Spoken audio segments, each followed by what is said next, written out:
Good morning, good evening, good night, good afternoon, wherever you are in this diaspora. Yes, man, welcome to Desert Street Talk once again. But tell your friend, me I tell you, man, please like, share, and subscribe to the channel. Yes, share the video.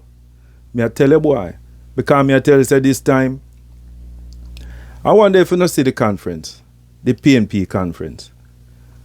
BroGad in a trouble. I wonder where him do. BroGad in a trouble, you know. When me say trouble, me mean a double, triple, fouple. He mean a all kind of trouble. See? Cause me know say, and him bring out them people here. I know nothing where the PNP party go on with because them not go on with nothing. So a BroGad bring them out. I wonder where him really do. I when really go wake up the answer and say, when do? I really can't figure out when do all know. But me I tell you, man, them come out but in a flying colors. Boy, I can't believe it. I can't believe my eyes. I can't. You hear the song there? You can't believe your eyes. The PNP is on the rise. Me I tell you. Yeah, man, BroGad have to come good this time. See, no nursery rhyme. Because I don't know what him do to bring out all of them PNP people here. Because I know PNP do it. You me telling you again, I know PNP do it because them not going with nothing from where they. So I BroGad bring them out.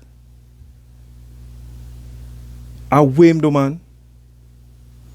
The man go wake up a ant's nest when me I tell you say, none of the ants them not left in the nest. Everybody crawl out and in the little section and little hole them did there. Then come out. Me I tell you, the proof is in the pudding. You can watch it and see it. Yeah, man. PNP is strong up here now. BroGad, you're in a big, big trouble, man. And what you do? Eh? Anyway, me not do too much talking, you know. Me gonna make you know watch it. See? The PNP conference. And I must say, you know, yes, man, the PNP leader want a little pep in him step, man. Whip up the crowd, man. Him want, you know, yes, man, he want a little pep in him step.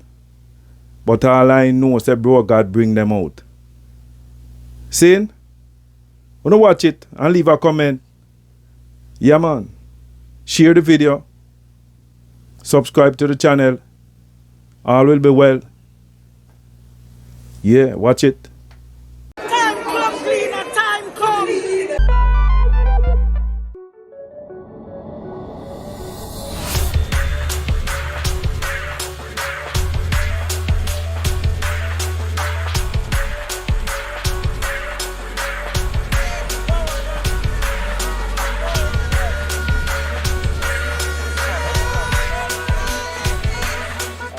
So as you can see that we're at the beginning of the conference, the crowd is streaming in and we have a very wonderful setup inside, I'm sure you'll concur. And we expect to have an energetic day, one that is purposeful with a message to the Jamaican people.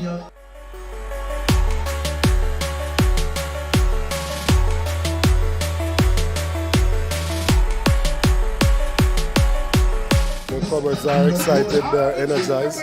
To be frank, the request that we've been getting for assistance with mobilization is far beyond what I've seen before, so we expect that there's going to be a bumper crowd today.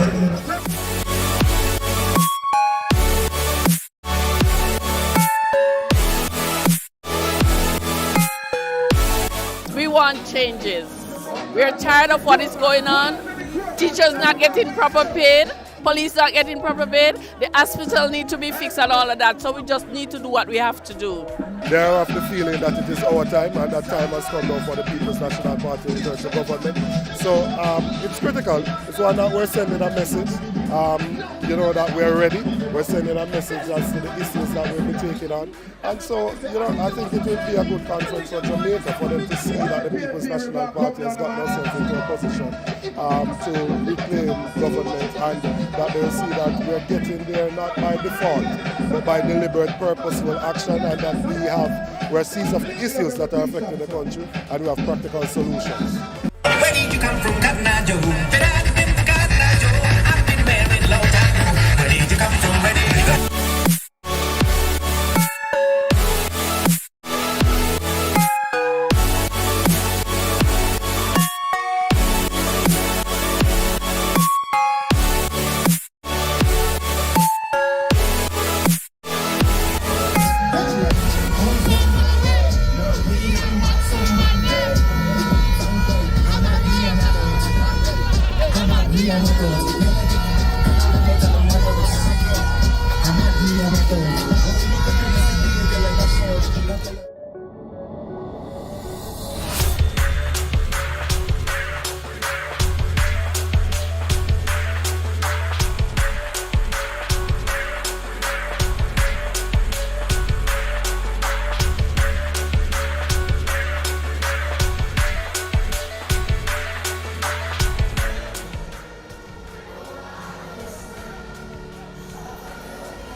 I have been coming here more than 50 years,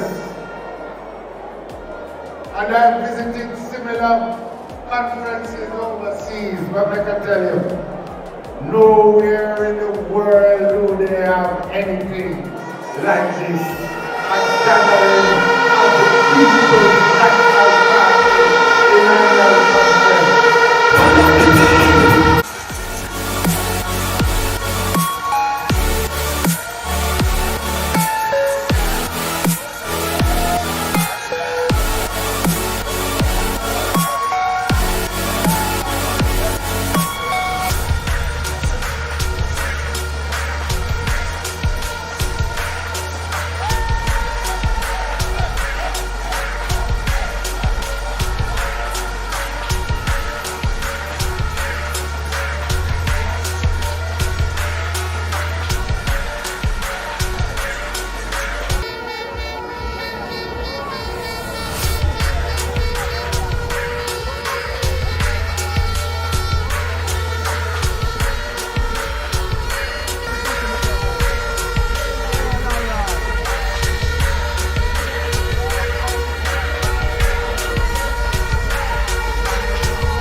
JLP's jackass name prosperity is symbolic of the low wage, low tech, low growth economy in which Jamaica is trapped.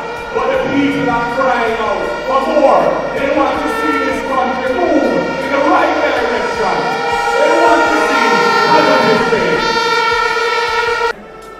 Jamaica imports over $1 billion of food each year and has run for many years a large trade deficit in goods. Imports are more than 3 times greater than exports. The pandemic taught us that global systems of supply are vulnerable and expose the need to reduce our reliance on external sources of feeding our people. Michael Mann said, we must eat what we grow and grow what we eat.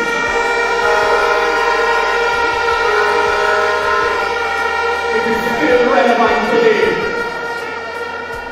As climate change impacts our weather patterns, we need to be proactive in identifying the steps to build resilience in our food supply system as an important part of our overall strategy for dealing with the impacts of more extreme climatic events. As Prime Minister, Sister P had the vision to establish climate change as a specific ministerial portfolio responsibility as far back as 2012. In fact, our chairman for life, Bobby Pickersgill, was the first minister. We will begin the work and continue the work that started then to continue to prepare Jamaica for what is to come. Difficult for our economy to compete with the rest of the world and making life hard for our consumers of electricity. The government is not serious about dealing with this problem.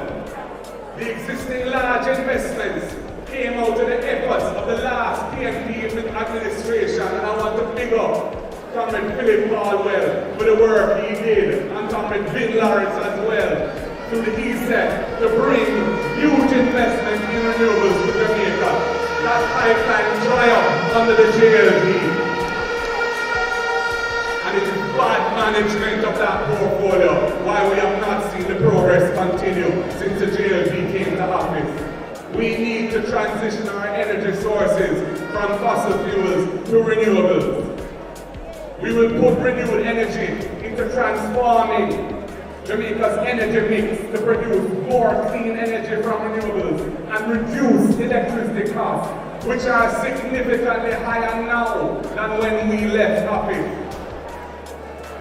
The high level of irregular electricity consumption in Jamaica is also a challenge. It has an important social dimension as people fear disconnection, fear prosecution, and they suffer the inconvenience of prolonged power outages when JPS imposes protective measures to reduce non-paying consumption. Many families in Jamaica want to regularize their status as electricity consumers, but cannot afford the high cost of rewiring, inspection, and certification to do so. The next PNP government will introduce a major program to assist households to regularize their electricity consumption. And we will include, as part of the regularization process, the installation of solar panels at people's homes so that ongoing electricity usage of regularized customers is more affordable and also reduces Jamaica's carbon footprint. The reality is that this government has spent money on the JDF at twice the rate since they came in power than the rate at which they've been spending on the police force when the country has a crime and violence problem, and it is the responsibility of the police force to deal with it. That can't be right. That needs to be rebalanced. We will approach this in a different way. We have to deal with it without this state of emergency fixation. They have used this state of emergency and it is a failed strategy because it is not designed as a crime-fighting measure. and they've introduced a very dangerous situation because every Jamaican's basic rights and freedoms are suspended when they're in a state of emergency. Many thousands of Jamaican youth have been held in detention under these states of emergency, often for long periods of time. Very few were ever charged with any serious offense. Many lost their jobs. Many have been stigmatized as a result of the way this government has used states of emergency. We understand what it will take to achieve higher levels of inclusive and sustainable economic growth to drive national development. It must be built on principles of integrity, inclusion, equity, and justice. We believe that the Jamaican people have the power to make this happen, and it requires the leadership of the People's National Party to take Jamaica forward on this great mission of hope for our people. Time comes now.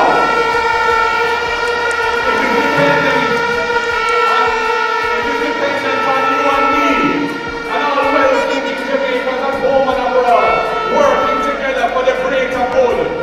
So, coming out of this wonderful 85th conference, let us continue, comrades, to build the unity and strength that has brought us to the point where we have reached today. I am confident that the Jamaican people will give us the chance to implement our plan for delivering hope and a better life for the people of Jamaica as we continue to focus on our global objectives and our historic purpose as a political party. I have no doubt that the PNP will come the next government of Jamaica. Building on what we have seen over the past year, Jamaica ourselves ready to shoulder the responsibility of government in service to the people of Jamaica. Our American friends, we have had a remarkable conference. We have made sound strategic decisions for our party. We have outlined a vision of hope for the people of Jamaica. Let us continue to work together in our groups, divisions, constituencies, and regions to ensure that when the trumpet sounds, we deliver the victory, the victory, the victory for the People's National Party. God bless you all. God keep you all. God bless Jamaica. Land we love. One of the statements in your speech that jumped out at me, perhaps jumped out at a lot of Jamaicans as well, this 3 million tax threshold proposal. Right. Is it workable, and how would it work? Yeah, man, it's workable because inflation alone is roughly 50% since they last did it. So that's a good part of the distance. So it's really just renormalizing where it was before. And I built in a little buffer because inflation continues. So yeah, I mean, they can look at the numbers and decide on the phasing, but I think it's the right approach. In terms of the constitutional reform, you mentioned that the Privy Council and removing the king, that you want both parties. Are we to understand that you will not support the reform if both are not twinned? I don't really want to put that on the table at this time, but we really have little interest in proceeding with one and not the other, because it's just, to me, it doesn't make any sense at all, and it would be a wasted opportunity of giving our people access to justice. You know, this court, the Privy Council, came out of slavery, and as part of moving forward, we need to adopt the Caribbean Court of Justice, which Jamaica helped to design, helped to finance, and we have a judge on the court there. It's an excellent court. It has been well received internationally for the quality of its judgments, and we're depriving our people of access to justice. So we have no interest in moving forward without it. And you know what that ultimately means for voting in Parliament, I don't want to get into that today. I was just about to ask you, what does that mean for the process going on now?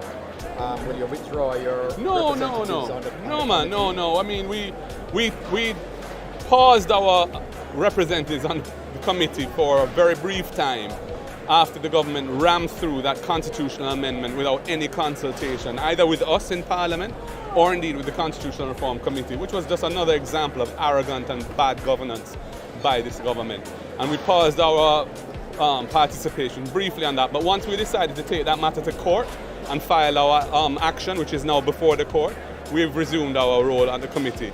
And we will continue to participate on it unless something else happens which causes us concern.